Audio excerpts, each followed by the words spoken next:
அனைவருக்கும் வணக்கம். இப்போ பார்த்தீங்கன்னா காலையில் என்னுடைய பொண்ணு இல்லைப்பா, என் ஃப்ரெண்டாக இருந்தப்பா அவ வந்து எனக்கு நல்லது மட்டுமே செஞ்சிட்டு இருந்தா. இப்போ நாங்கள் கொஞ்சம் நாங்கள் ரெண்டு பேரும் பேசுறதில்ல.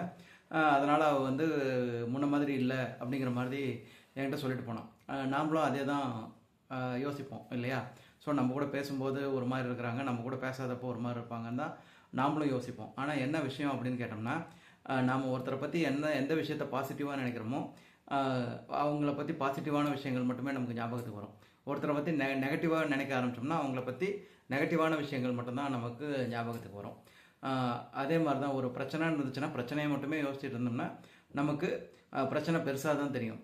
இதுக்கு என்ன தீர்வு அப்படின்னு நம்ம யோசிக்க ஆரம்பித்தோம்னா நம்ம தீர்வை நோக்கி போவோம். ஸோ அதனால் நாம் எப்பயுமே என்ன சிந்திக்கிறோமோ அதை நோக்கி தான் நம்ம போகிறோங்கிறத ஞாபகம் வச்சுக்கிட்டு நாம் சரியான முறையில் சிந்திக்கணும். நன்றி.